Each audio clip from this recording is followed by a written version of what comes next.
দাঁড়িয়ে আছে ওই বৃদ্ধ মহিলা, সন্তানকে ডাকতে বলে, কিরে সন্তান, এত কষ্ট করে সারাদিন কাজ কাম করার পরে তুই আমার কাছে এসে তুই এইভাবে গোসল দিয়া আমারে কাপড় পরাইয়া আমারে সুন্দর করে বাচ্চাদের মতো খাবার খাওয়াস। সন্তান ডাকতে বলে, ওগো মা,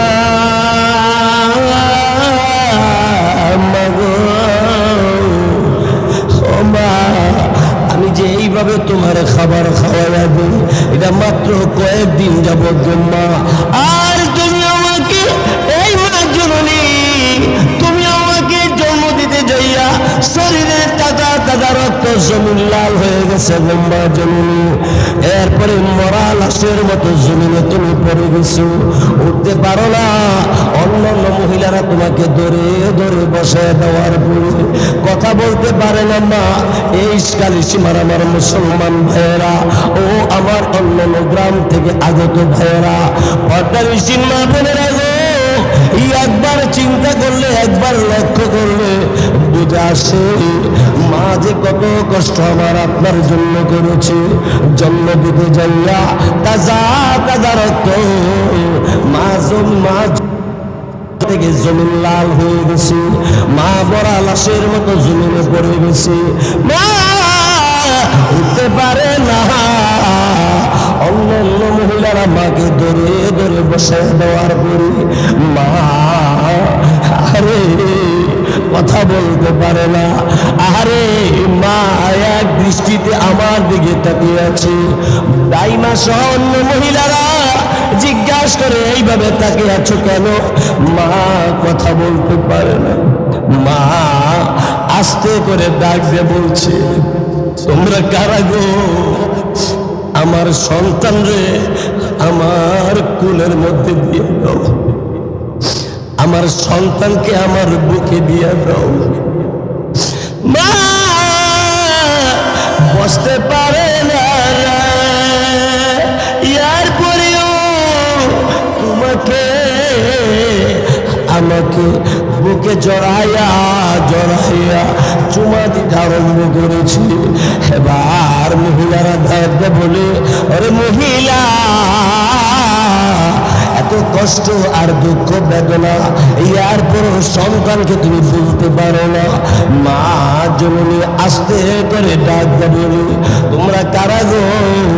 আমি আমার সন্তানকে যখন আমার বুকে লাগাইয়া আমি আমার কোলে যখন আমার সন্তানকে দেখার সাথে সাথে আমার 10 মাস 10 দিনের কষ্ট ভুলে গেছি।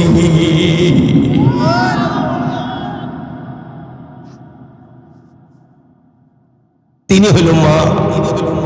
মুসা পয়গম্বরের আল্লাহর কাছে প্রশ্ন হইল, আল্লাহ আমার সাথে জান্নাতে থাকবে এমন একটা মানুষ কি দুনিয়াতে দেখতে পারবো? আল্লাহ রাব্বুল আলামিন বলেন, দেখতে পারবা। যাও। গেল ওই কসাই লোকের কাছে।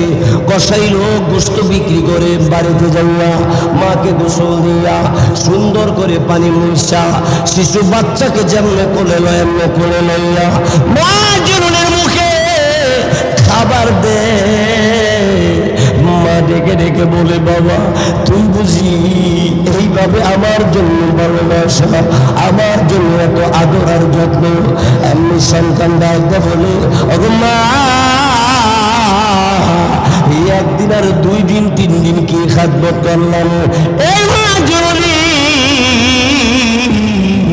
তোমার পেটের ভিতরে 10 মাস 10 দিন কাটানোর পরে জন্ম নেওয়ার পর থেকে 2 বছরের চেয়ে বেশি কম মা আমাকে তুমি দুধ পান করাইয়া। শুধু তাই না মাগো,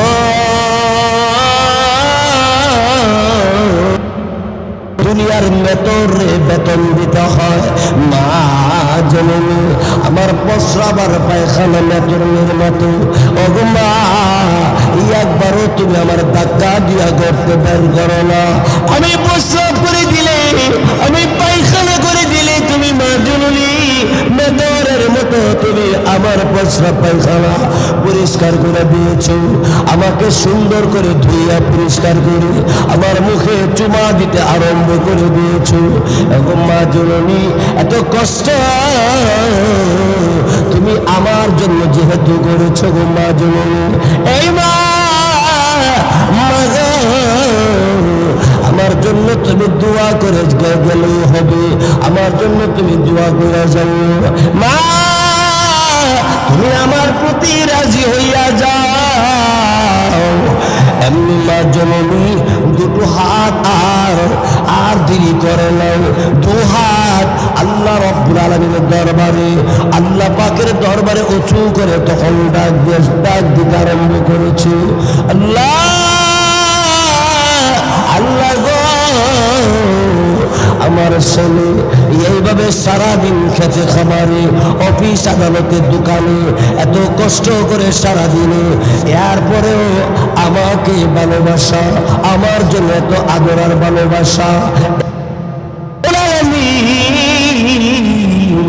আল্লাহ তাআলা এই যুগের নবী জলিল কদর নবী মুসা নবী, আল্লাহ রব্বুল আলামিন, আয় আল্লাহ আমি তোমার কাছে দরখাস্ত করি, আমার ছেলের প্রতি আমি রাজি, আল্লাহ তুমি রাজি হইয়া যাও, এই যুগের নবী মুসা নবীর সঙ্গে আমার সন্তানকে জান্নাত দিয়া দিও।